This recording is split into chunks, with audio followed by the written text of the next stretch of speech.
حبیبہ آلہ وبارک وسلم صلاۃ و سلام علیک یا رسول اللہ صلی اللہ تعالی علیہ وسلم۔ لا الہ الا اللہ محمد رسول اللہ صلی اللہ تعالی علیہ وسلم۔ الحمد للہ رب العالمین،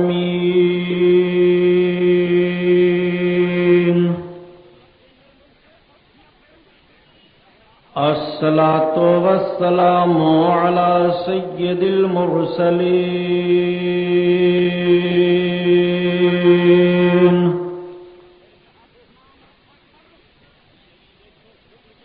وعلی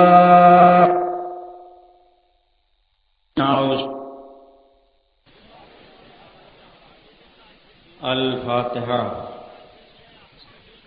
قال اللہ تعالی فی شان حبیبہ ان اللہ وملائکتہ یصلون علی النبی یا ایھا الذین آمنوا صلوا علیہ وسلموا تسلیما۔ اللہم صل علی سیدنا و شفیعنا و حبیبنا و مولانا محمد معدن الجود والکرم وعلی آلہ وبارک وسلم صلاۃ و سلام علیک یا رسول اللہ صلی اللہ تعالی علیہ وسلم۔ لا الہ الا اللہ محمد رسول اللہ صلی اللہ تعالی علیہ وسلم۔ الحمد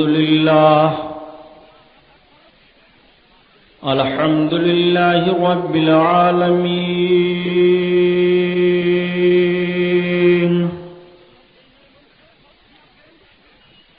الصلاۃ والسلام علی سید المرسلین،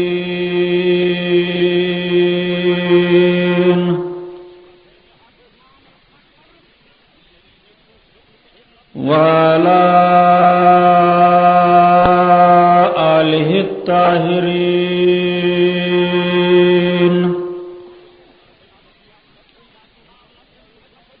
واصحابہ المطہرین،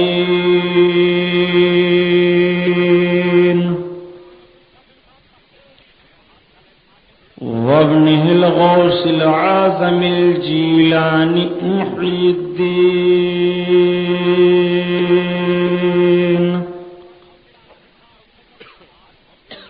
وأہل بیتہ اجمعین، اما بعد فاعوذ باللہ من الشیطان الرجیم، بسم اللہ الرحمن الرحیم۔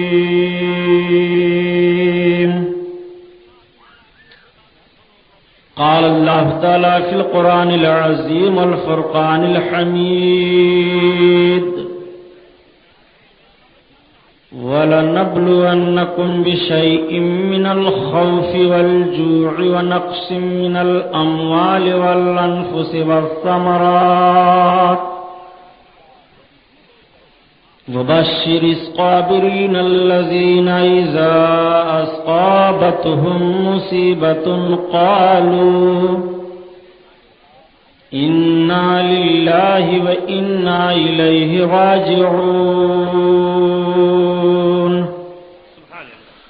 صدق اللہ البصیر القدیر وصدق رسولہ الرشید النذیر، والحمد للہ رب العالمین۔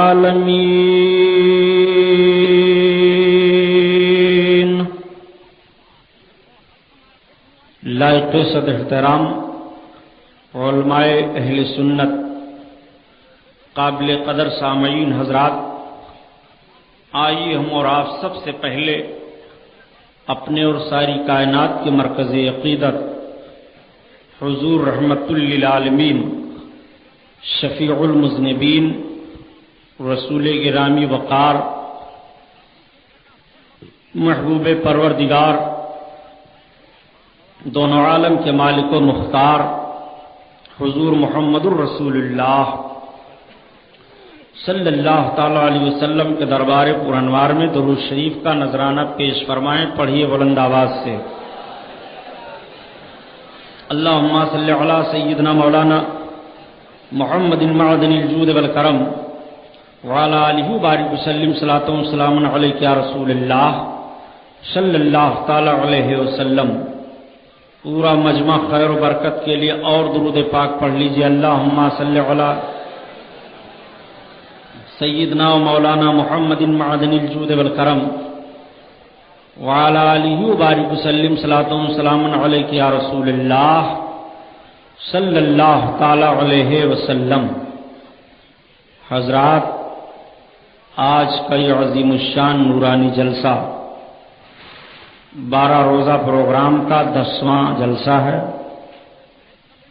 آج مبارک رات ہے جس کو عاشورہ کی رات کہتے ہیں. بہت ہی بابرکت اور بہت ساری خوبیوں کی حامل آج کی رات ہے. مسلسل آپ 10 دن سے بیانات سماعت کر رہے ہیں، مگر آج آپ کو بہت ہی غور و فکر کے ساتھ ذہن کو حاضر کر کے آقا کریم صلی اللہ تعالی علیہ وسلم کے شہزادہ گرامی وقار جگر گوشے فاطمۃ الزہرا، جنتی جوانوں کے سردار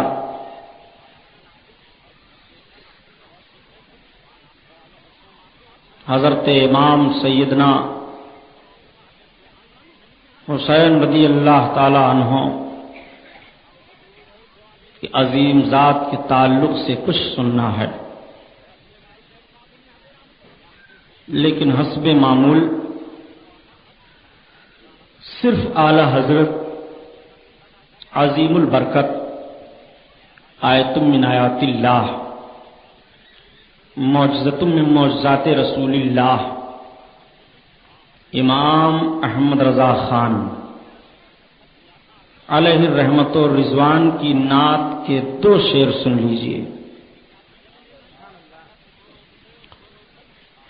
ان کی مہک نے دل کے غنچے کھلا دیے ہیں،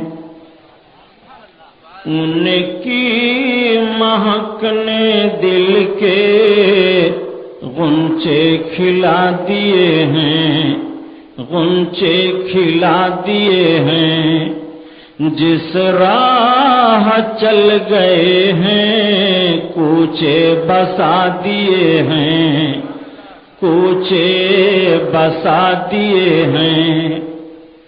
اسرا میں گزر جس دم بیڑے پہ قدسیوں کے، یا رسول اللہ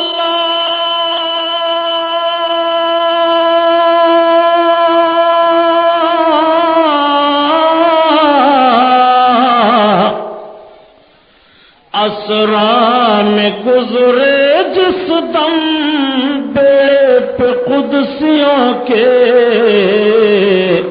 ہونے لگی سلامی پرچم جھکا دیے ہیں، ہونے لگی سلامی پرچم جھکا دیے ہیں، ہونے لگی سلامی پرچم جھکا دیے ہیں. اور ان کے نثار کوئی کیسے ہی رنج میں ہو، یا حبیب اللہ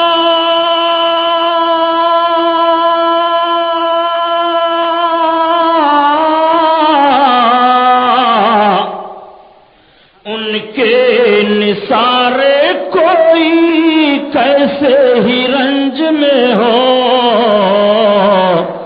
جب یاد آ گئے ہیں سب غم بھلا دیے ہیں، سبحان اللہ سبحان اللہ، جب یاد آ گئے ہیں، جب یاد آ گئے ہیں، سب غم بھلا دیے ہیں۔ سبحان اللہ۔ اس کے پیچھے ایک واقعہ ہے، سن لیجئے۔ جب دوسری جنگ عظیم لڑی گئی تھی، یعنی مقام احد پر جنگ ہوئی تھی، آقا کریم صلی اللہ تعالی علیہ وسلم کے شکل مبارک سے ایک صحابی تھے جن کی شکل مل جل رہی تھی، وہ شہید کر دیے گئے۔ کافروں نے افراتفری مچا دی کہ معاذ اللہ ہم لوگوں نے محمد کو قتل کر دیا۔ صحابہ ایک دوسرے سے چھوٹ گئے۔ سرکار چند صحابیوں کو لے کر کے، جس میں حضرت عمر فاروق اعظم، حضرت علی، حضرت ابو بکر اور بھی دوسرے بڑے بڑے صحابہ تھے، جن کو سرکار لے کر کے احد پہاڑی پر چڑھ گئے۔ یہ خبر رفتہ رفتہ مدینہ طیبہ پہنچ گئی۔ جب مدینہ شریف پہنچی تو مدینہ طیبہ میں جتنے لوگ تھے سب بے قرار ہو گئے۔ بچے، مرد، عورتیں جتنے تھے سب نکل پڑے کہ جب میرے سرکار ہی نہ رہے دنیا میں تو ان کے بعد زندگی بیکار ہے۔ کیا بات ہے۔ ایک انصاری خاندان کی عورت باہر نکلی اور وہ بے تحاشا احد کی طرف بھاگتی ہوئی آ رہی تھی۔ میدان جنگ سے ایک صحابی جاتے ہوئے مل گئے، پوچھا کہاں جا رہی ہو؟ کہا پہلے سرکار کا حال بتاؤ۔ کیا بات ہے۔ انہوں نے کہا تمہارے شوہر شہید کر دیے گئے۔ کہا میرے آقا کا حال؟ کہا تمہارے باپ بھی شہید کر دیے گئے، سبحان اللہ۔ تمہارے بھائی بھی شہید کر دیے گئے۔ تینوں کی شہادت کی خبر سننے کے بعد پھر بھی خاتون نے پوچھا یہ تو بتائیے اللہ کے رسول کا حال کیا ہے؟ سبحان اللہ، بہت تو انہوں نے کہا الحمدللہ سرکار صحیح اور سلامت ہیں۔ واہ واہ واہ۔ تو خاتون نے بڑا پیارا جواب دیا کہ جب میرے آقا صحیح و سلامت ہیں تو میرے لیے ساری کائنات سلامت ہے۔ سبحان اللہ سبحان اللہ، بہت خوب۔ اب مجھے کوئی غم نہیں ہے۔ اعلی حضرت اسی کی ترجمانی فرماتے ہیں کہ ان کے نثار کوئی کیسے ہی رنج میں ہو، ان کے نثار کوئی کیسے ہی رنج میں ہو، جب یاد آ گئے ہیں سب غم بھلا دیے ہیں، جب یاد آ گئے ہیں سب غم بھلا دیے ہیں۔ سبحان اللہ سبحان اور اللہ۔ آنے دو یا ڈبو دو اب تو تمہاری جانب، آنے دو یا ڈبو دو اب تو تمہاری جانب۔ اس کو اعلیٰ حضرت نے کیوں کہا؟ ذرا عقیدہ ملاحظہ فرمائیے۔ ہمارے آقا کریم صلی اللہ تعالی علیہ وسلم نے ارشاد فرمایا کہ جب کشتی میں سوار ہو جاؤ تو ایک دعا پڑھ لیا کرو، بسم اللہ مجریہا و مرساہا انا ربی لغفور الرحیم۔ تو دریا کے تمام مصائب و آلام سے محفوظ و معمون رہو گے۔ سبحان اللہ۔ اعلیٰ حضرت عظیم البرکت جب حج کرنے کے لیے تشریف لے جانے لگے، اس وقت پانی کا جہاز چلتا تھا۔ سرکار اعلیٰ حضرت سوار ہوئے اور تمام حجاج کرام سوار ہوئے۔ جہاز یہاں سے چھوٹا، کئی روز تک سمندر میں چلتا رہا۔ اچانک ایک دن جہاز کے کپتان نے اعلان کیا کہ تمام حجاج ہوشیار ہو جائیں، سمندر میں بہت بڑا طوفان ہے، جہاز خطرے میں پھنس گیا۔ سارے لوگ بے قرار ہو گئے، جہاز ہچکولے کھانے لگا، لوگ آہو بکا کرنے لگے۔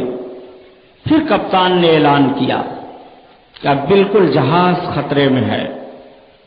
ایک صاحب نے اعلیٰ حضرت سے عرض کیا کہ حضرت اب کیا ہوگا؟ تو آپ فرماتے ہیں الحمدللہ میرے سرکار نے کشتی پر سوار ہونے کے لیے جو دعا بتائی ہے میں نے پڑھ لیا ہے، میں امن میں رہوں گا۔ سبحان اللہ سبحان اللہ سبحان اللہ۔ اور اس کے بعد مدینہ کی طرف لو لگا کر کے آپ نے یہ شعر پڑھا، آنے دو یا ڈوبو دو اب تو تمہاری جانب، بے شک، واہ واہ واہ۔ آنے دو یا ڈوبو دو اب تو تمہاری جانب، کشتی تمہیں پہ چھوڑی لنگر اٹھا دیے ہیں، کشتی تمہیں پہ چھوڑی، کشتی تمہیں پہ چھوڑی لنگر اٹھا دیے ہیں، ان کی مہک نے دل کے، یا رسول اللہ یا رسول اللہ زندہ باد۔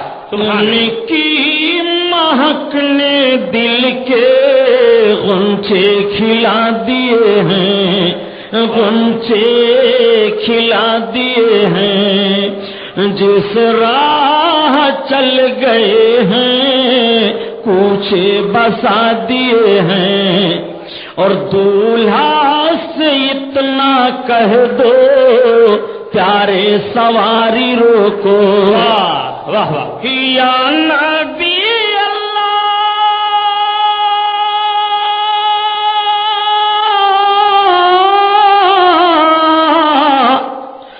دولہا سے اتنا کہہ دو پیارے سواری روکو، مشکل میں ہے باراتی پرخار وادی ہیں، مشکل میں ہے باراتی، مشکل میں ہے باراتی پرخار وادی ہیں۔ اور جو شعر پڑھنے جا رہا ہوں اس کی تشریح میں نے بہت پہلے تقریر میں کر دی ہے، اللہ کیا جہنم اب بھی نہ سرد ہوگا، سبحان اللہ سبحان اللہ۔ اللہ کیا جہنم اب بھی نہ سرد ہوگا، اللہ کیا جہنم اب بھی نہ سرد ہوگا، رو رو کے مصطفیٰ نے دریا بہا دیے ہیں، رو کے مصطفیٰ نے، رو کے مصطفیٰ نے دریا بہا دیے ہیں، دریا بہا دیے ہیں، ملک سخن کی شاہی تم کو رضا مسلم، ملک سخن کی شاہی تم کو رضا مسلم، ملک سخن کی شاہی تم کو رضا مسلم، جسم تو آ گئے ہو سکے بٹھا دیے ہیں، جسم تو آ گئے ہو، جسم تو آ گئے ہو سکے بٹھا دیے ہیں، جسم تو آ گئے ہو سکے بٹھا دیے ہیں۔ اور منقبت کے دو شعر، سرتابہ قدم ہے تنے سلطان زامن، پھول لب پھول دہن پھول، زقن پھول بدن پھول، لب پھول دہن پھول، زقن پھول بدن پھول، تن کا بھی ہمارے ہلائے نہیں کا بھی تو ہمارے ہلائے نہیں ہلتا، تم چاہو تو ہو جائے ابھی کوہ مہن، تم چاہو تو ہو جائے ابھی کوہ مہن پھول، اور کیا بات ہے رضا اس چمنستان کرم کی، کیا بات ہے رضا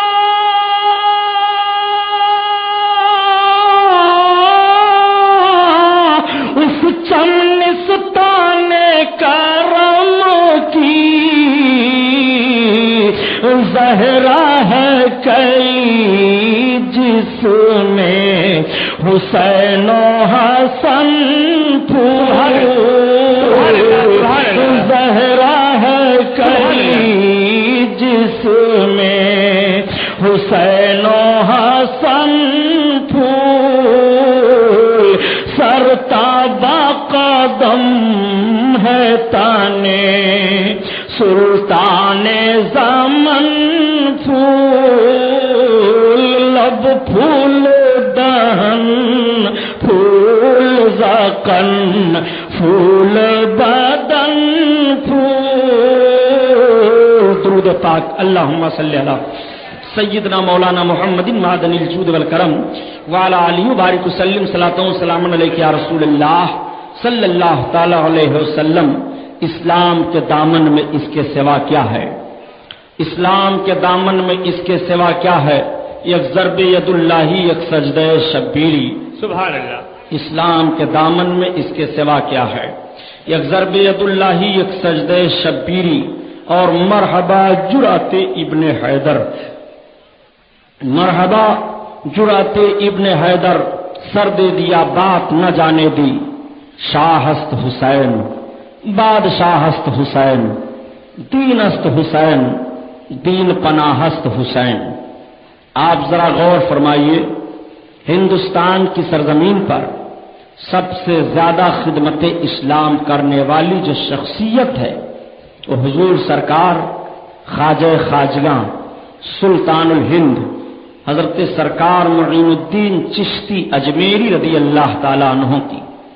سرکار خواجہ غریب نواز نے قریب 50,000 سے زائد راجپوتاؤں کو کلمہ طیبہ پڑھا کر کے اسلام میں داخل کیا۔ سبحان اللہ، سبحان اللہ۔ وہ عظیم ذات سرکار سلطان الہند کی ہے۔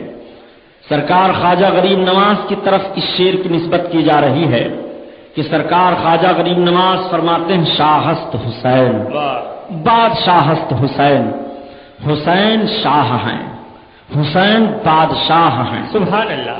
جو شاہ ہوتا ہے اس کا بڑا عظیم مرتبہ ہوتا ہے، جو شاہ ہوتا ہے وہ صاحب الفضیلت ہوتا ہے، بے شک۔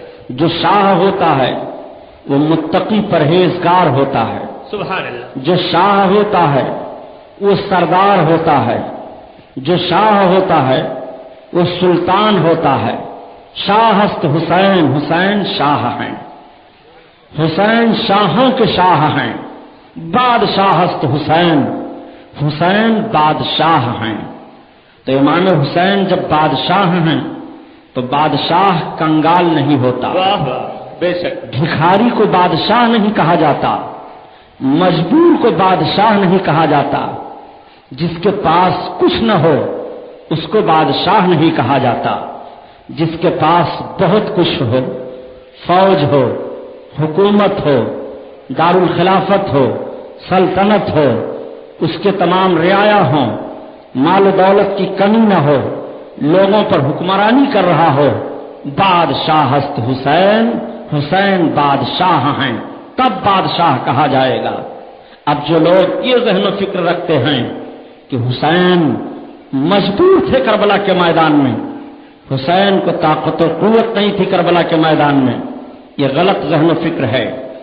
آج کچھ ایسے بھی ظالم ذہن و فکر رکھنے والے ہیں جو بڑی ڈھٹائی کے ساتھ کہہ دیا کرتے ہیں کہ جب حسین اپنے آپ کو کربلا میں نہ بچا سکے، اپنے 6 ماہ کے شیرخوار بچے کو نہیں بچا سکے، اپنے جوان بیٹے کو نہیں بچا سکے، اپنے پردہ نشین عورتوں کی حفاظت نہ کر سکے، تو وہ ہماری مدد کیا کر سکتے ہیں؟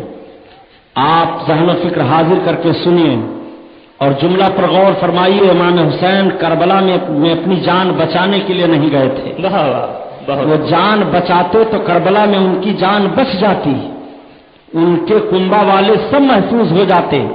امام حسین جان دے کر کے اسلام بچانے گئے تھے۔ سبحان اللہ سبحان اللہ۔ امام حسین نے کربلا میں یہ کب کوشش کی کہ میری جان بچ جائے؟ میں اپنی جان دینے کے لیے تیار نہیں ہوں۔ تم کہیں بھی کوئی ایسی روایت نہیں دکھا سکتے ہو کہ حسین نے اپنے جان کی حفاظت کے لیے یزیدیوں کے سامنے معافی مانگی ہو یا یزیدیوں سے کہا ہو کہ مجھے چھوڑ دو، میں اپنے جان کی حفاظت چاہتا ہوں۔ حضرت امام عالی مقام جان بچانے نہیں گئے تھے، مذہب اسلام بچانے گئے تھے۔ بے شک۔ ورنہ امام عالی مقام اگر چاہتے تو اس وقت یزیدیوں کی بیعت کر کے اور یزید کے ہاں میں ہاں ملا کر کے وہاں سے نکل آتے، پھر آ کر کے آپ اس کی بیعت توڑ دیتے، جان بچ جاتی۔ شریعت کا مسئلہ ہے کہ جان بچانے کے لیے حرام چیز بھی اتنے مقدار میں استعمال کر سکتے ہو جتنے میں جان بچ جائے۔ کیا بات ہے، سبحان اللہ۔ تو جان بچانا تو فرض ہے، شریعت نے جان بچانے کے لیے اتنے مقدار چیز کی اجازت دی ہے جتنے میں جان بچ جائے۔ بے شک۔ تو امام اگر چاہتے تو اپنے جان کی حفاظت کر لیتے۔ امام جان بچانے نہیں گئے تھے، مذہب اسلام بچانے گئے تھے۔ بے شک۔ کچھ ڈھٹائی کرتے ہوئے یہاں تک بھی کہہ جاتے ہیں کہ جب حسین کے نانا اپنے نواسے کی حفاظت نہ کر سکے تو معاذ اللہ ہمیں کیا بچا سکیں گے؟ معاذ اللہ۔ آپ کے کانوں نے ان جملوں کو سنا ہوگا، تبصرہ کرتے ہوئے بھی آپ نے سنا ہوگا، دوسرے لوگوں کے لٹریچروں میں بھی اس بات کو آپ نے پڑھا ہوگا۔ پھر میں یہی ایک جملہ عرض کروں گا کہ کیا تم کہیں بھی حدیث کی کتابوں میں یہ بات دکھا سکتے ہو کہ جب امام حسین کی شہادت مشہور ہوئی تھی تو اس شہادت کی شہرت کی بنیاد پر کبھی بھی نبی کریم اپنے نواسے کی جان کی حفاظت کے لیے رب العزت کی بارگاہ میں دعا مانگے ہوں؟ نہ تو اللہ کے حبیب نے جان کی حفاظت کے لیے ان کے دعا مانگی، نہ تو حضرت علی نے دعا مانگی، نہ تو حضرت خاتون جنت نے دعا مانگی۔ ہاں رسول کریم اگر دعا مانگ بھی رہے ہیں تو رب کی بارگاہ میں عرض کرتے ہیں اللہم آت الحسین صبر و اجرا، اے اللہ حسین کو صبر اور اجر عطا فرما۔ سبحان اللہ سبحان اللہ۔ نبی کونین نے صبر مانگ لی تو اللہ نے امام حسین کو صبر دے دیا۔ یہ صبر نہیں ہے تو اور کیا ہے کہ جوان بیٹے کی لاش سامنے تڑپ رہی ہو؟ یہ صبر نہیں ہے تو اور کیا ہے کہ 6 ماہ کا شیرخوار بچہ باپ کی گود میں اپنی جان جانے آفری کے سپرد کر دے اور بچے کے حلق کا خون باپ کے رخسار پر پڑے؟ یہ حسین کا صبر نہیں ہے تو اور کیا ہے؟ بے شک۔ امام علی مقام کا یہ صبر نہیں ہے تو اور کیا ہے کہ بھائی کے دونوں بازو کٹے ہوئے ہیں، جسم تڑپ رہا ہے، سر جدا کر دیا گیا ہے، یہ صبر نہیں ہے تو اور کیا ہے؟ امام علی مقام کا یہ صبر نہیں ہے تو اور کیا ہے کہ بھتیجے قربان ہو گئے، بھانجے قربان ہو گئے، مگر امام علی مقام کے آنکھوں میں آنسو تو بہ رہے ہیں، یزید کی بیعت کے لیے وہ تیار نہیں ہیں۔ اس سے زیادہ صبر و سکون کا ماحول اور کہاں دیکھو گے کہ بھائی قربان کیا جا رہا ہے، بھتیجے مارے جا رہے ہیں، بیٹے مارے جا رہے ہیں، دوست احباب مارے جا رہے ہیں، خیمے کو جلانے کی پوری کوشش کی جا رہی ہے اور خود جان کے لالے پڑے ہیں، مگر صبر کا مجسمہ جو کربلا کی سرزمین پر امام حسین نے اپنے آپ کو پیش کیا اور یہ آواز آتی رہی کہ ظلم کی گردن کاٹ دینا صبر کی تلوار سے، یہ سبق ہم کو ملا ہے عابد و بیمار سے۔ کربلا کی سرزمین پر صبر کا پیکر دیکھنا ہو تو حسین کو دیکھو، کربلا کی سرزمین پر صبر کی تصویر ملاحظہ کرنی ہو تو حسین کو دیکھو، کربلا کی سرزمین پر صبر کا ضابطہ دیتے ہوئے دنیا والوں کو اگر کسی کو دیکھنا ہے تو حسین کو دیکھو۔ دین پر تمہیں ستایا کاٹا جائے اور تمہارے سامنے تمہارے بال بچوں کی قربانی مانگی جائے تو کربلا کی سرزمین پر حسین کو دیکھو. تمہارا بھائی دین کے تعلق سے کاٹا جائے تو کربلا کی سرزمین پر حسین کے بھائی کو دیکھ لو. تمہارا بچہ تمہاری گود سے چھین کر کے مارا جائے تو کربلا کی سرزمین پر حسین کو دیکھ لو. تمہارے سامنے تمہارے بھتیجے قربان کیے جائیں تو کربلا کی سرزمین پر حسین کو دیکھ لو. تمہارے سامنے تمہارا دوست مارا جائے تو کربلا کی سرزمین پر حسین کو دیکھ لو. حسین نے بوڑھوں کو بھی درس حیات دی.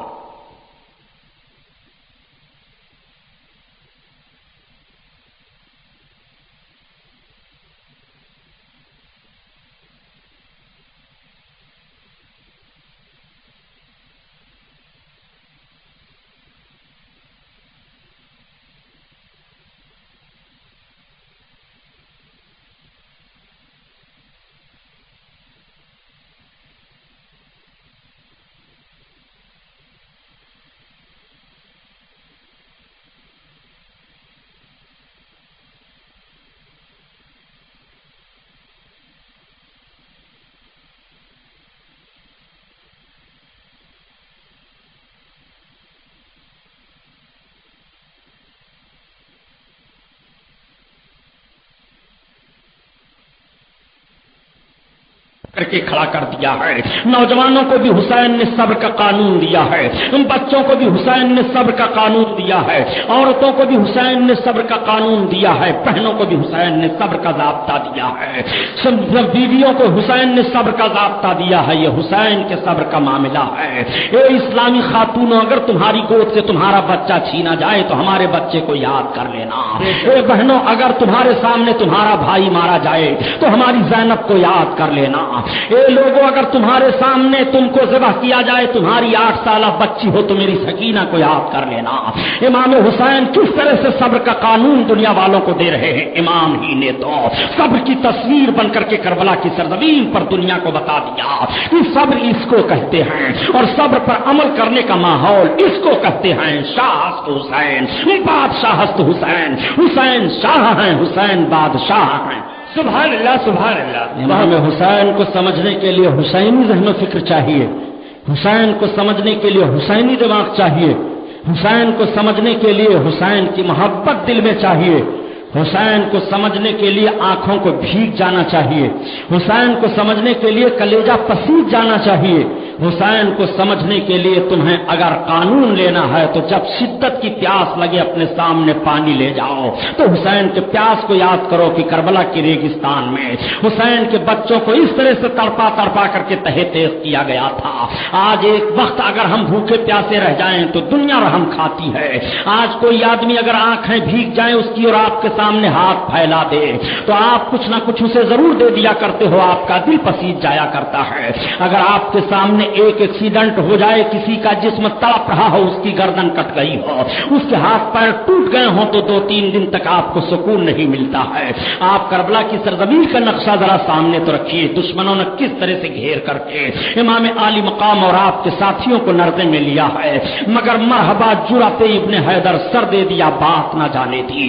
اسلام کے قانون کی حفاظت حسین نے کی ہے. اسلام کے چہرے پر سرخی حسین نے مل دی ہے. اسلام پر جو داغ دھبا آنے والا تھا اس کو حسین نے دور کر دیا ہے. نانا جان کی سنتوں کے تبدیل کرنے والے غنڈوں کی غنڈئی حسین نے ختم کی ہے. کربلا کی سرزمین پر انہیں بتا دیا ہے کہ یہ اسلام ہے. آخر اسلام تیرے چاہنے والے نہ رہے اور جن کا تو چاند تھا افسوس وہ حالے نہ رہے. شاہ ہست حسین، بادشاہ ہست حسین. حسین شاہ ہیں، حسین بادشاہ ہیں. نعرہ تکبیر، نعرہ رسالت. سبحان اللہ سبحان اللہ. دین است حسین، دین پناہ است حسین. حسین کا نام دین ہے اور دین کا نام حسین ہے. سبحان اللہ. اب آپ ذرا غور فرمائیے کہ دین کا نام حسین ہے، حسین کا نام دین، یعنی دین حسین ہے، حسین دین ہے. یہ غریب نواز کا فیصلہ ہے. اب اگر تم تنقید و تبصرہ حسین پر کر رہے ہو تو دین پر کر رہے ہو. اگر تمہارے ذہن و فکر میں کجی آ گئی ہے تو دین کے تعلق سے کجی آئی ہے. اور پھر ذرا دیکھو، آپ فرماتے ہیں کہ سرداد ناداد دست در دستی یزید. سر دے دیا لیکن یزید کے ہاتھ میں اپنا ہاتھ نہ دیا. سر دے دیا لیکن یزید کے ہاتھ میں اپنا ہاتھ نہ دیا. ہاتھ دینا بہت معنی رکھتا ہے پیارے، اور سر دینے کا معاملہ تو کچھ دوسرا ہوتا ہے۔ ساری دنیا جانتی ہے کہ سر قربانی پر دیا جاتا ہے، ساری دنیا جانتی ہے کہ کسی مقصد کے حصول کے لیے یا کسی کے مقصد کو نہ پورا ہونے دینے کے لیے سر پیش کیا جاتا ہے، اور کسی کا مقصد لینا ہو تو اس کا ہاتھ لو۔ لوگ کہتے ہیں دم ہو تو ہاتھ ملا کر دیکھیے، دم ہو تو ہاتھ اٹھا کر دیکھیے، دم ہو تو ذرا ہاتھ بڑھا کر دیکھیے۔ محاورہ بولا جاتا ہے ہماری زبان میں بھی۔ پتہ یہ چلا کہ ہاتھ کی بڑی قیمت ہے، ہاتھ نہیں دیا جائے گا، سر بھلے دیا جا سکتا ہے، سر سے قانون نہیں بنتا ہے، قانون ہاتھ سے بنتا ہے۔ سبحان اللہ سبحان اللہ۔ اس لیے سر دیا جا سکتا ہے، لیکن وہ چیز جس سے قانون بنے اس کو ہم نہیں دے سکتے ہیں۔ آپ ذرا غور فرمائیے کہ سرکار خواجہ غریب نواز کا احتیاط ملاحظہ فرمائیے۔ آپ نے شعر کہا، شاہ است حسین، بادشاہ است حسین، دین است حسین، دین پناہ است حسین۔ اپنے شعر میں 4 مرتبہ امام حسین کا آپ نام لیتے ہیں، مگر اس شعر میں غریب نواز نے کہیں بھی یزید کا نام نہیں لیا۔ اور ذرا دیکھو، جس شعر میں یزید کا نام لیتے ہیں اس میں امام حسین کا نام نہیں لیا۔ سرداد ناداد دست در دست یزید، اس شعر میں یزید کا نام 1 مرتبہ لیا ہے، اور آخری شعر جب کہتے ہیں تو کہتے ہیں حقا کی بنائے لا الہ است حسین۔ سبحان اللہ۔ حق یہ ہے کہ الا اللہ کی بنیاد ہے حسین، سبحان اللہ۔ الا اللہ کی بنیاد ہے حسین۔ بہت اونچا شعر ہے، ذہن و فکر کو حاضر کیجئے۔ دین است حسین، دین پناہ است حسین۔ حسین کا نام دین ہے اور دین کا نام حسین ہے۔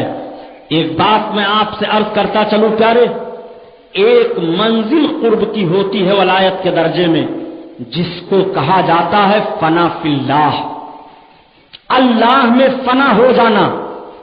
بندہ جب اللہ میں فنا ہو جاتا ہے تو وہ بولی بندے کی بولی نہیں ہوتی ہے، وہ فرمان رب کا ہوتا ہے۔ سبحان اللہ۔ بندہ جب فنا فی اللہ ہوتا ہے تو چلنا اس کا نہیں ہوتا ہے بلکہ چلنا رب کا ہوتا ہے، بے شک۔ پکڑنا اس کا نہیں ہوتا ہے بلکہ پکڑنا رب کا ہوتا ہے۔ سبحان اللہ۔ فنا فی اللہ کی منزل عجیب و غریب ہوتی ہے۔ جب منصور سرمت کو انا الحق کہنے پر مارا گیا تو اعلی حضرت عظیم البرکت فرماتے ہیں، جانتے ہو حضرت منصور سرمت یہ نہیں کہتے تھے کہ معاذ اللہ میں خدا ہوں، بلکہ ان کا معاملہ یہ تھا کہ ان کی بہن ولی کاملہ تھی۔ وہ ایک روز باہر نکل گئیں تو دیکھنے کے لیے یہ بھی پیچھے پیچھے نکل گئے کہ میری بہن جاتی کہاں ہے۔ تو ان کی بہن گئی، ایک روشنی ظاہر ہوئی اور اس روشنی سے آواز آ رہی ہے انا الحق۔ ان کی بہن آگے بڑھی، یہ بھی اپنے بہن کے ساتھ آگے بڑھے۔ جب گھوم کر کے بہن نے دیکھا تو کہا بھائی آپ آ گئے؟ تو یہ فرماتے ہیں انا الحق، یعنی میں بھی زیادہ حقدار ہوں۔ ان کی بولی یہ تھی میں بھی زیادہ حقدار ہوں اس عرفان کا۔ یہی بولی ہوتی رہی اور روشنی ان کے نگاہوں کے سامنے ہر دم رہتی تھی۔ جب یہ آواز آنے لگی تو لوگوں نے کہا منصور کی بولی ہے، انا الحق کہہ رہے ہیں۔ عالمگیر نے ان کی گردن جب مروائی، گردن کٹ جاتی ہے، پھر بھی ان کی زبان سے آواز آ رہی ہے انا الحق، انا الحق۔ یہ فنا فی اللہ کی منزل انا الحق کہتے کہتے ہو گئی۔ وہ کہتے تھے میں زیادہ حقدار ہوں، اس کو کہتے کہتے فنا فی اللہ کی منزل میں پہنچ گئے۔ جو فنا فی اللہ ہو جاتا ہے زبان اس کی نہیں ہوتی، جو فنا فی اللہ ہو جاتا ہے قدم اس کا نہیں ہوتا، جو فنا فی اللہ ہو جاتا ہے ہاتھ اس کا نہیں ہوتا۔ اب آپ ذرا سوچئے، جو ولیوں کے سردار ہیں، جو مومنوں کے سردار ہیں، جو جنتیوں کے سردار ہیں، وہ کس طرح سے فنا فی اللہ کی منزل پر فائز ہیں۔ تو بولی حسین کی بولی نہیں ہے، فرمان حسین کا فرمان نہیں ہے، قانون حسین کا قانون نہیں ہے، بلکہ حسین کا فرمان رب کا فرمان ہے۔ حسین کی آواز رب کی آواز ہے، حسین کا کہنا رب کا کہنا ہے۔ حسین کی زبان سے جو آواز نکل رہی ہے وہ صوت الہی ہے۔ حسین تو فنا فی اللہ کی عظیم منزل پر فائز ہیں۔ سبحان اللہ سبحان اللہ۔ دین است حسین، دین پناہ است حسین، سرداد نداد دست در دست یزید، حقا کی بنائے لا الہ است حسین۔ حسین کو سمجھنے کے لیے حسینی ذہن و فکر چاہیے۔ آئیے اب ذرا تاریخ کی طرف اپنے ذہن کو آپ موڑیے۔ میں نے کل عرض کیا تھا کہ جب حضرت امام عالی مقام رضی اللہ تعالیٰ عنہ کی خدمت میں حضرت امام مسلم کا قاصد خط لے کر کے پہنچا۔ امام علی مقام نے اس خط کو پڑھا اور پڑھنے کے بعد بڑے بڑے صحابہ کو بلایا۔ حضرت عبداللہ ابن زبیر آئے، حضرت ابو سعید خدری آئے، حضرت واقد لیثی آئے، یہ تمام اور اجلہ کرام آ کر کے تشریف فرما ہوئے۔ امام علی مقام نے فرمایا یہ دیکھیے مسلم بن عقیل گئے ہیں کوفہ کے حالات کو دیکھ کر کے وہاں سے انہوں نے قاصد بھیجا ہے، یہ خط بھیجا ہے، آپ سب حضرات پڑھ لیجئے۔ لوگوں نے پڑھنے کے بعد رائے دی کہ یا ابن رسول اللہ ہم آپ کو کوفہ جانے کے لیے کبھی بھی مشورہ نہیں دیں گے۔ کسی صورت میں صحابہ راضی نہیں تھے حضرت امام علی مقام رضی اللہ تعالیٰ عنہ کو کوفہ آنے کے لیے۔ امام علی مقام نے فرمایا پہلے یہ بتائیے کہ میرے لیے عذر شرعی کیا ہے؟ اگر قیامت میں نہ گیا اور قیامت کے دن ان سارے لوگوں نے رب کی بارگاہ میں عرض کیا میرے مولا تیرے ان بندوں سے جو نیک کہے جاتے ہیں ہم نے امام کہا تھا ماننے کے لیے اور ان کے ہاتھ پر ہمات دینے کے لیے تیار تھے مگر یہ نہیں آئے تھے، اے رب انہوں نے ہمیں فاسقوں اور فاجروں کے ہاتھ میں چھوڑ دیا تھا، تو بتائیے قیامت کے دن جواب کیا ہوگا؟ شرعی طور پر حضرت امام حسین رضی اللہ تعالیٰ عنہ کے لیے کوفہ نہ جانے کے لیے کوئی گنجائش نہیں رہ گئی۔ آپ نے تیاری کا حکم کر دیا۔ حضرت امام علی مقام کا پورا قافلہ تیار ہونے لگا اور تیاری کر کے اب یہ مکہ المکرمہ سے کوچ کرنے والے ہیں۔ حج کا زمانہ قریب آ رہا ہے، لوگ حج کرنے کے لیے کعبۃ اللہ کی طرف جا رہے ہیں، حج کرنے کے لیے مکہ کی طرف جا رہے ہیں، حج کرنے کے لیے لوگ ادھر کا سفر باندھ رہے ہیں، لیکن اللہ کے رسول کا یہ نماسا مکہ المکرمہ کی سرزمین سے کوفہ کی طرف ہجرت کرنے کے لیے تیار ہیں، یہ کوفہ کی طرف جانے کے لیے تیار ہیں۔ امام تو مکہ سے کوفہ کی طرف چلے مگر ذرا کوفیوں کے حالات کا جائزہ لیجئے۔ حضرت امام مسلم رضی اللہ تعالیٰ عنہ جب شہید کر دیے گئے تو تلاش جاری ہوئی کہ مسلم بن عقیل کے ساتھ ان کے دونوں بچے آئے تھے، وہ بچے کہاں ہیں؟ حضرت امام مسلم کے دونوں شہزادوں کو کوفہ والوں نے ہاتھوں ہاتھ لے لیا تھا، ان کے قدم کو دھو دھو کر کے اپنے گھروں میں ڈالا جا رہا تھا۔ اس طرح سے حضرت امام مسلم کے بچوں کی خاطر تواضع ہو رہی تھی۔ جب حضرت امام مسلم کی شہادت ہوئی تو اس وقت حضرت امام مسلم کے دونوں بچے حضرت قاضی شریح کے گھر تھے۔ قاضی شریح نے جب امام مسلم کی شہادت کا منظر دیکھا تو ان کی آنکھیں بھیگ گئیں، وہ تڑپتے ہوئے آئے، کلیجہ منہ کو آ رہا ہے۔ بچے گھر کے اندر اطمینان سے بیٹھے ہوئے ہیں۔ ان 8 اور 9 سالہ بچوں کو کیا معلوم کہ میرے باپ کے اوپر کیا معاملہ گزرا ہے، ان بچوں کو کیا خبر ہے کہ میرے باپ کے ساتھ کیا حرکت کی گئی ہے۔ وہ دونوں شہزادے اطمینان و سکون کی سانس لے رہے ہیں، تب تک حضرت قاضی شریح پہنچ گئے اور جانے کے بعد قاضی شریح نے بچوں کو پیار کرنا شروع کیا، ان کے سر پر اپنا ہاتھ رکھا۔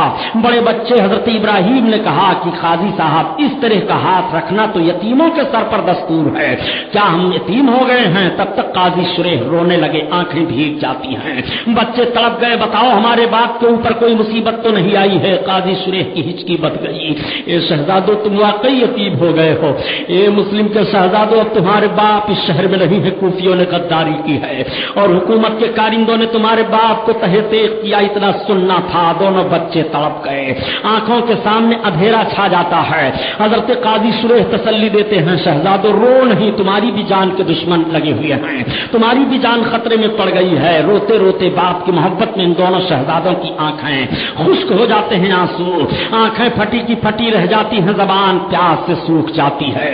ان بچوں نے سوچا تھا کہ ہم اپنے باپ کے ساتھ آئے تھے کوفہ میں مکہ المکرمہ سے کہ یہاں ہمیں اطمینان و سکون ملے گا، ہم اپنے باپ کی چھاؤں میں رہ کر کے یہاں تمام رانائیوں میں بہاروں میں کھیلیں گے، مگر ہائے افسوس کہ ہم کو یتیمی کا داغ مل گیا، ہائے افسوس کہ ہمارے باپ کو لوگوں نے شہید کر دیا۔ وہ دونوں بچے رو رہے ہیں، روتے روتے ان کی عجیب حالت ہو گئی۔ قاضی شریح نے کہا بیٹو ہم یہ رائے دے رہے ہیں اور ہمارے لیے مناسب یہی ہے تاکہ تم بھی محفوظ ہو جاؤ، ہم بھی محفوظ ہو جائیں، ورنہ فاطمی گلشن کے لہلہاتے پھولوں تمہاری بھی جان یہ ظالم لے لیں گے۔ بچوں نے کہا معاملہ کیا ہے؟ آپ نے کہا کہ ایک قافلہ قادسیہ کے راستے سے ہو کر کے مدینہ المنورہ جا رہا ہے، میں تمہیں اس راستے پر پہنچا دیتا ہوں، تم دونوں چلے جاؤ بیٹا اس قافلے کے ساتھ۔ قافلہ والوں سے بات ہو گئی ہے، وہ تمہیں باعزت اور بااطمینان مدینہ المنورہ پہنچا دیں گے۔ دونوں بچے افسوس کرنے لگے۔ اب افسوس کرنے کے علاوہ چارہ ہی کیا ہے؟ ان کا کوئی غم گسار نہیں ہے، ان کا کوئی ہمدرد نہیں ہے، ان کو اپنے مکان پر کوئی جگہ دینے والا نہیں ہے۔ یہی وہ شہزادے ہیں جب کوفہ میں گئے تھے تو ہاتھوں ہاتھ لے لیے گئے تھے، یہی وہ شہزادے ہیں جب کوفہ میں گئے تھے تو دن کے اجالے میں گئے تھے، چہروں کی بلائیاں لی جا رہی تھی۔ لیکن یہی شہزادے اب کوفہ کی سرزمین سے رات کے سناٹے میں نکلنے پر مجبور کر دیے گئے ہیں، یتیمی کا داغ لے کر کے چل رہے ہیں۔ قاضی شریح نے اپنے بچے سے کہا بیٹا ایسا کرو کہ تم ان دونوں شہزادوں کو لے کر کے جو راستہ قادسیہ کے راستے سے قافلہ مدینہ جا رہا ہے اس قافلے میں ان کو پہنچا دو۔ اگر تم پکڑے گئے تو میں تمہیں چھڑا لوں گا، لیکن اگر میں ان کو لے کر کے جاتا ہوں اور ہم گرفت میں آ گئے تو دشواری پیدا ہو جائے گی۔ قاضی شریح نے دونوں بچوں کو اپنے بچے کے ساتھ کر دیا، ان کا لڑکا لے کر کے چلا اور قادسیہ کو جو راستہ جاتا تھا اس راستے پر پہنچا۔ قافلہ نکل چکا تھا، تھوڑی دور اور وہ بچہ ان دونوں شہزادوں کو لے کر کے چلتا ہے اور چلنے کے بعد دیکھا کہ گرد و غبار آ رہا ہے، دکھائی دے رہا ہے۔ کہا وہ دیکھو گرد و غبار دکھائی دے رہا ہے، جھنڈ کے جھنڈ لوگ جا رہے ہیں، تم دوڑ کر کے اسی قافلہ میں مل جاؤ۔ یہ دونوں شہزادے جان کی حفاظت کے لیے دوڑتے ہوئے چل رہے ہیں۔ حضرت قاضی شریح کا بچہ تو اپنے گھر آ گیا، مگر یہ دونوں تھوڑی دور تک دوڑے تھے کہ راستے سے اب بھول گئے، راستے پر ہیں ہی نہیں، چل رہے ہیں، نہ قافلہ دکھائی دے رہا ہے نہ کوئی راستہ مل رہا ہے۔ رات بھر دوڑتے رہے، چلتے رہے، جب دن کا سفیدہ نمودار ہونے لگا تو یہ دونوں شہزادے وہیں ٹھہر گئے۔ تب تک کچھ کارندے گھوم رہے تھے، ان لوگوں نے دیکھ لیا کہ مسلم بن عقیل کے یہ شہزادے ہیں، گرفتار کر لیا۔ دونوں شہزادے گرفتار کر لیے جاتے ہیں۔ ابن زیاد کو اطلاع دی گئی کہ مسلم بن عقیل کے دونوں شہزادے بھاگ رہے تھے، بھاگتے ہوئے ان دونوں شہزادوں کو گرفتار کر لیا گیا، گرفتار کر کے جیل میں ڈال دیا گیا۔ ابن زیاد نے کہا ان دونوں شہزادوں کو جیل میں ڈال دو، یزید کا جب جیسا حکم آئے گا ویسا کیا جائے گا۔ جیل میں ڈال دیا جاتا ہے۔ اب آپ ذرا غور فرمائیے، حضرت مسلم بن عقیل کے بچوں سے حکومت کو کیا خطرہ تھا؟ جو 7 سال کا بچہ ہے، جو 9 سال کا بچہ ہے، آخر ان دونوں بچوں کو جیل میں کس جرم کی بنیاد میں ڈالا گیا؟ تاریخ بتا رہی ہے کہ ہمیشہ جیل ایسے لوگوں کے لیے بھی رہی ہے جن کا کوئی جرم نہ رہا ہو، جن کی کوئی خطا نہ رہی ہو، جن کا کوئی پاپ نہ رہا ہو۔ ان ظالموں نے ان دونوں شہزادوں کو جیل میں رکھا۔ جیل کا داروغہ مشکور نام تھا، بڑا نیک صفت تھا اور اہل بیت اطہار کا محب تھا۔ دونوں شہزادوں کے قدموں پر گر پڑا اور رونے لگا۔ اس داروغہ نے کہا شہزادوں تم اس کو جیل نہ سمجھو، یہ تمہارے لیے گھر ہے، جب تک میں اس کا ذمہ دار ہوں تمہیں کوئی تکلیف نہیں پہنچے گی۔ مشکور نے ان دونوں شہزادوں کا چہرہ دھلایا، چہرہ دھلانے کے بعد کچھ کھانے پینے کی چیز پیش کی، مگر بچے رونے لگے۔ باپ کو یاد کر کے میرا باپ رہی ہے، یہی وہ کوفہ کی سرزمین ہے جس زمین پر ہم آئے تھے تو ہمارے بغیر کا پانی لے کر کے گھروں میں چھڑکا جا رہا تھا، لیکن ظالموں نے ایسی غداری کی کہ ہمارے باپ کو بھی مار ڈالا، ہمارے باپ کو قتل کیا اور قتل کرنے کے بعد ہماری بھی جان کے دشمن ہو گئے، ہمیں جیل میں ڈال دیا گیا۔ واہ محمدہ، واہ محمدہ، وہ بچے سرکار کو پکارنے لگے یا رسول اللہ خبر لو، اے مدینے کے تاجدار خبر لو، آقا ہماری خبر لو، یہ دیکھو کس طرح سے غداری کر کے ہمیں ستایا جا رہا ہے۔ آقا کریم صلی اللہ تعالی علیہ وسلم کو آواز دی جا رہی ہے۔ مشکور نے بہت سمجھایا شہزادو تم گھبراؤ نہیں، تمہیں گھبرانے کی ضرورت نہیں ہے۔ 2-3 دن تک تو مشکور نے بڑی خاطر و مدارت کی اور اس کے بعد مشکور کے ذہن میں ایک بات سمجھ میں آئی۔ مشکور نے کہا ایک بات میری سمجھ میں آئی ہے، قادسیہ میں میرا بھائی داروغہ ہے، اس کے پاس میں تمہیں بھیج دیتا ہوں، یہاں سے وہ قریب ہے، اس سرحد پر پہنچو گے، یہ میری انگوٹھی ان کو دکھا دینا، اور جیسے وہ انگوٹھی پائے گا تم دونوں کو باعزت وہاں رکھے گا، اور وہاں سے پھر مدینہ المنورہ یا مکہ جو بھی قافلہ جا رہا ہوگا تمہیں بھیج دیا جائے گا، تم یزید اور یزیدیوں کے شر سے بچ جاؤ گے۔ مشکور نے مشورہ دیا اور ان دونوں شہزادوں کو اپنی انگوٹھی دے دی۔ یہ قافلہ قادسیہ کی طرف جا رہا تھا، کہا اسی قافلے کے ساتھ تم کو ہو جانا ہے۔ چنانچہ ان دونوں بچوں کو رات کی تاریکی میں مشکور لایا اور سرحد پار کر کے راستہ دکھا دیا، شہزادوں اسی راستے پر چلتے رہنا۔ وہ شہزادے دونوں چل رہے ہیں، بھاگ رہے ہیں، دوڑ رہے ہیں، مگر ہائے قسمت کہ ان دونوں شہزادوں کا پھر راستہ غلط ہو گیا۔ پھر وہ جب سویرا ہوتا ہے اور دن نکلتا ہے تو دیکھ رہے ہیں کہ جہاں سے ہم چلے تھے اسی میدان میں ہم دوڑ رہے ہیں، جہاں جہاں سے ہم قدم اٹھائے تھے وہی ریگستان ہمارے سامنے ہے۔ دونوں بچے ایک دوسرے کے باہ میں اپنے ہاتھ کو ڈال کر کے رونے لگے۔ سامنے دیکھا کہ ایک کھوکھلا پیڑ ہے اور وہاں ایک پانی کا چشمہ ہے، قریب گئے۔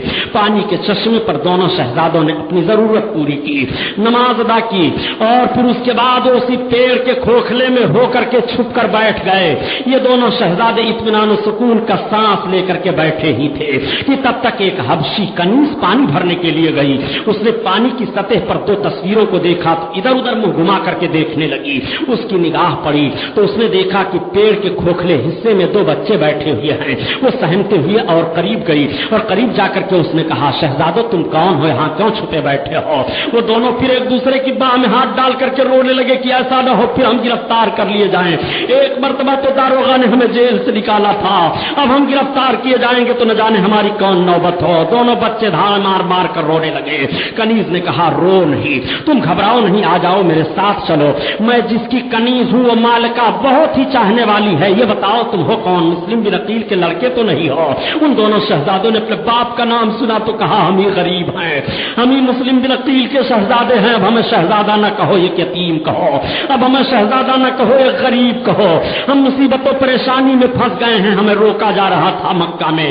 اے شہزادو تم نہ جاؤ، کاش ہم نہ آئے ہوتے تو یہ دن دیکھنے کو نہ ملتا، ہماری قسمت ہم کو یہاں لے کر کے آئی ہے۔ کنیز نے کہا، آ جاؤ ہمارے ساتھ آؤ۔ دونوں بچوں کو لے لیتی ہے اور لے کر کے جاتی ہے، اپنے مالکہ سے کہتی ہے، یہ لو مسلم بن عقیل کے دونوں شہزادے ہیں جو جیل سے نکل گئے تھے۔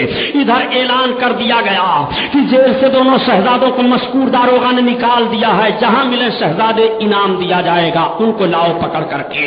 یہ اعلان کوفہ کی گلیوں میں ہو رہا ہے، کوفہ کے بازاروں میں ہو رہا ہے۔ اب ادھر مشکور کو بلایا گیا اور بلانے کے بعد مشکور سے پوچھا گیا، مسلم کے شہزادے دونوں کہاں ہیں؟ مشکور نے کہا، میں نے ان کو رہا کر دیا۔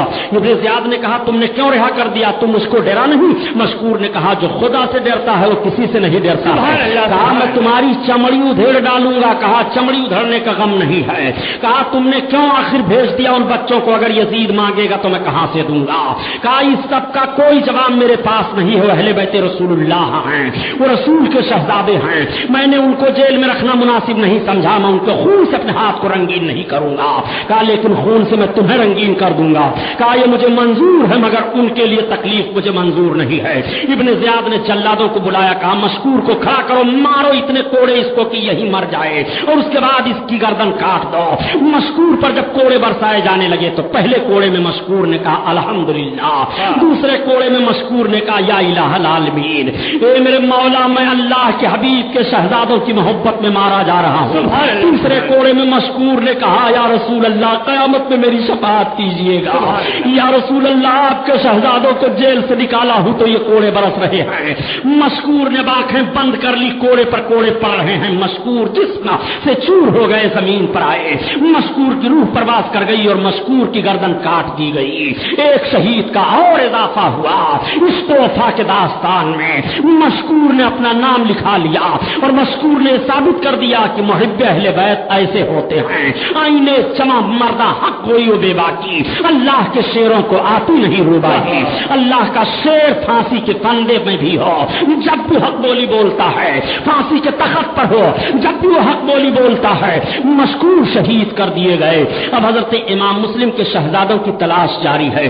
جو کنیز لے کر کے آئی تھی اس کنیز کی مالکہ نے اس کو آزاد کر دیا، وہ بہت حضرت فاطمہ زہرا کی چاہنے والی تھی اور اہل بیت رسول اللہ سے اس کو بڑی لگن تھی۔ اس نے کہا، ٹھیک ہے، ایک کام کرنا، میرے شوہر حارث کو نہ بتانا، وہ بڑا لالچی ہے اور بڑا بدتینت ہے۔ چنانچہ ان دونوں بچوں کو لے گئی، عورت نہلایا دھلایا، ان کے بالوں میں کنگھی کی دودھ پیش کر دیا پینے کے لیے، مگر بچے رو رہے ہیں۔ عورت نے تسلی دی، شہزادو، میں تمہارے ماں کی کنیز ہوں، تمہیں یہاں کوئی تکلیف نہیں ہوگی۔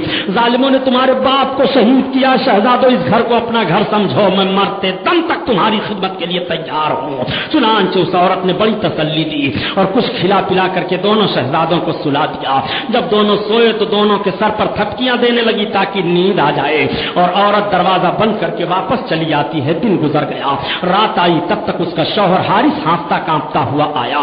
اس نے کہا کہ تم کہاں تھے دن بھر؟ کہا تمہیں پتا نہیں ہے پاگل کہ جیل سے مسلم بن عقیل کے لڑکے دونوں غائب ہو گئے ہیں۔ اعلان حکومت نے کیا ہے کہ ان کو جو کوئی گرفتار کر کے لائے گا زیادہ سے زیادہ انعام دیا جائے گا۔ میں آج دن بھر انہیں کو تلاشتا رہا۔ تب تک عورت کانپ گئی، اس کا کلیجہ سہم گیا۔ اس نے کہا یہ تمہارے ذہن میں بات کیسے آ گئی ہے کہ تم اہل بیت رسول اللہ کے کسی فرد کو تلاش کر کے حکومت کو لے جاؤ، دو اور ان کو ذبح کرائیں؟ تم قیامت میں منہ کیا دکھاؤ گے؟ آخر تمہیں مرنا ہے کہ نہیں مرنا ہے؟ اس نے کہا تم عورت کی ذات مجھے عقل نہ دو، میں تم سے زیادہ سمجھتا ہوں، خاموش رہو، لاؤ کھانا۔ اس نے اپنے شوہر کو کھانا پیش کر دیا، یہ کھانا کھایا، اور کھانے کے بعد جب سو گیا تو عورت اب اس کے سر پر تھپکی دے رہی ہے کہ اس کی آنکھ لگ جائے۔ اس کی آنکھ لگ گئی، عورت چپکے سے اٹھی، اس نے پھر کمرے کا جائزہ لیا۔ دونوں شہزادے اطمینان سے سو رہے ہیں۔ تب تک بڑے شہزادے اٹھ کر کے بیٹھ گئے، چھوٹے بھائی کو جگایا اور جگانے کے بعد رونے لگے۔ کہا جاگ جاؤ، ابھی ابھی میں نے خواب میں اپنے نانا کی زیارت کی ہے۔ آقا کریم صلی اللہ تعالی علیہ وسلم ہیں، ابا حضور ہیں، اور نانی حضرت خدیجہ ہیں، حضرت فاطمہ زہرا ہیں، اماں ہیں، سب ہیں، سارے لوگ ہیں۔ آقا کریم جنت کی سیر فرما رہے ہیں اور ابا کی طرف دیکھ کر کے کہہ رہے ہیں مسلم شہزادوں کو کہاں ظالموں میں چھوڑ آئے ہو؟ تب تک ابا نے کہا یا رسول اللہ وہ سویرے سویرے آ جائیں گے۔ اے بھائی معلوم ہوتا ہے کہ سویرے ہماری موت ہمارے سر پر منڈلا رہی ہے، اب ہم سویرے دنیا میں نہیں رہیں گے، اب ہم سویرے قتل کر دیے جائیں گے۔ چھوٹے نے کہا بھائی میں نے بھی یہی خواب دیکھا ہے، ابا فرما رہے ہیں سویرے دونوں یا رسول اللہ مل جائیں گے۔ دونوں بھائی کی چیخ بلند ہو جاتی ہے اور ان دونوں کی آنکھوں سے آنسو بہنے لگتے ہیں، زور زور سے رونے لگتے ہیں۔ رونے کی آواز باہر نکلی، تب تک حارث ظالم سو رہا تھا، جاگ گیا۔ اس نے اپنی بیوی کو جگایا، کہا یہ تو بتاؤ یہ رونے کی آواز کہاں سے آ رہی ہے؟ بیوی سہم گئی، اس کا کلیجہ کانپنے لگا، اس کی آنکھوں کے سامنے اندھیرا چھا گیا۔ اس نے کہا ہوں گے کہیں قریب کے بچے رو رہے ہوں گے، سو جاؤ۔ کہا یہ قریب کے بچوں کے رونے کی آواز نہیں ہے، یہ تو میرے گھر کے اندر سے آواز آ رہی ہو۔ ظالم اٹھا اور اٹھنے کے بعد اسی کمرے کے قریب گیا، تالا توڑا، دیکھا دونوں شہزادے رو رہے ہیں۔ تب تک یہ ظالم خوخار بھیڑیے کی طرح سے گرجا اور اس نے کہا تم کون ہو؟ یہ سچے تھے، سچے کی اولاد تھے، اس گھر کو اپنا گھر سمجھ رہے تھے۔ کہا ہم مسلم بن عقیل کی اولاد ہیں۔ اتنا سننا تھا، یہ ظالم مارنا شروع کر دیا۔ دونوں بچے تڑپ گئے، ہمیں مارو نہیں، ہم کو گھر میں قید کر کے کیوں مارا جا رہا ہے؟ ہم کو بتایا گیا تھا یہ گھر تمہارا گھر ہے، ہم کو کہا گیا تھا یہاں تمہیں کوئی تکلیف نہیں ہوگی۔ تب تک عورت جا کر کے قدموں سے لپٹ جاتی ہے اور اپنے شوہر کے تلوار کو پکڑ، ہاتھ کو پکڑ لیتی ہے، کہتی ہے مارو نہ۔ اس نے اپنی عورت کو ٹھوکر دیا، عورت ٹھوکر کھائی اور غش کھا کر کے گر پڑتی ہے، تڑپنے لگتی ہے۔ یہ ظالم مارتا رہا، مارنے کے بعد دونوں کی زلفوں کو پکڑ کر کے باندھ دیا اور کہا اب رات بھر اسی میں ایسے رہو، سویرے میں تمہاری خبر لیتا ہوں۔ دروازہ بند کر دیا، دونوں تڑپ رہے ہیں۔ آپ ذرا بتاؤ ان ظالموں کے اندر کتنا سخت دل ہو گیا تھا کہ گھر کے اندر اپنے بچے کو کوئی اس طرح سے نہیں مارتا ہے جس طرح سے ان ظالموں نے ان مہمان بچوں کو مارنا شروع کیا۔ کیا ان کو قیامت کا خوف نہیں تھا؟ کیا وہ جہنم کے انگاروں سے نہیں ڈر رہے تھے؟ کیا وہ قیامت کے حساب سے نہیں ڈر رہے تھے؟ کیا وہ قیامت کی ہولناکیوں سے نہیں ڈر رہے تھے؟ کیا وہ عذاب قبر سے نہیں ڈر رہے تھے؟ حضرت امام کے شہزادوں کو اس طرح سے مارا جا رہا تھا۔ امام مسلم کے دونوں شہزادے تڑپ رہے ہیں اور کر رہے ہیں واہ محمدہ، واہ محمدہ، نانا جان ہماری خبر لو، ابو ہماری خبر لو، اب سویرے سویرے یہ ہم کو قتل کر دے گا۔ آقا کریم صلی اللہ علیہ وسلم کو پکار رہے ہیں، رات گزرتی چلی جا رہی ہے، بیوی آہوزاری کر رہی ہے، منت و سماجت کر رہی ہے، اپنی عاقبت مت برباد کرو، تم سیدھے سیدھے جہنم میں جانے کے لیے تیار نہ ہو، اگر مسلم کے شہزادوں کو تم نے قتل کر دیا تو تیری بخشش نہیں ہوگی، جہنم میں جھونک دیا جائے گا، دنیا کے چند دن کے عیش و عشرت کو تم مت خرید جہنم کے بدلے میں۔ اس نے اس طرح سے سمجھانا شروع کیا مگر یہ ظالم مانا نہیں۔ جیسے سویرا ہوا، بھور ہوا تھا کہ گیا دروازہ کھولا اور دونوں شہزادوں کو نکال کر گھوڑے پر سوار کیا، لے کر چلا۔ بیوی نے قدم پکڑ لیا، تم لے نہیں جا سکتے ہو جب تک میرے جان کے اندر جان ہے، میں ان شہزادوں پر حملہ نہیں کرنے دوں گی۔ اس نے اپنی بیوی کو تلوار کے ٹھوکر سے مارا، بیوی کا سر پھٹ گیا، بے ہوش ہو کر کے گر پڑی، اس کو کچھ ہوش و حواس نہ رہا۔ یہ ظالم لے کر کے فرات کے کنارے پہنچا اور جب فرات کے کنارے پہنچا تو ننگی تلوار دیکھنے کے بعد دونوں شہزادے سہم گئے۔ آپ ذرا اندازہ لگاؤ پیارے، اگر ایک چھڑی کسی کو مارنے کے لیے تیار ہو جاؤ تو اس کا جسم کس طرح سے کانپنے لگتا ہے، ایک تھپڑ اپنے بچے کو مارو تو پھر دیکھو کہ شفقت پدری کس طرح سے جوش میں آتا ہے، مگر اس ظالم کا دل کیسا ہو گیا تھا۔ امام مسلم کے شہزادوں پر جب اس نے تلوار نکالی اور چمکائی، فضا میں بلند کیا، نہر فرات کی لہریں رک جاتی ہیں، فرشتے عرض کرتے ہیں الہ العالمین یہ کیسی قربانی ہے، میرے مولا یہ کیسے کیسے تیرے ظالم بندے ہیں جن کو چھوٹ دے دی گئی ہے۔ رب کا فرمان ہوتا ہے میرے فرشتوں، یہ وہ ظالم ہیں جن کا ظلم بھی دیکھ لو اور یہ صابر ہیں جن کا صبر بھی دیکھ لو۔ ظالموں کے لیے ہم نے جہنم رکھا ہے اور صابروں کے لیے جنت کی بہاریں رکھی ہیں۔ میرے فرشتوں دیکھ لو میرے نیک بندے کس طرح سے امتحان دے رہے ہیں۔ میرے فرشتوں یہی وہ راز ہے کہ جب کہا تھا تم نے کہ اے میرے مولا ہم تیری عبادت کے لیے کافی ہیں، تو رب کا فرمان ہوا تھا جو میں جانتا ہوں میرے فرشتے تم نہیں جانتے ہو۔ آپ ذرا دیکھو امام مسلم کے شہزادوں کا صبر و سکون۔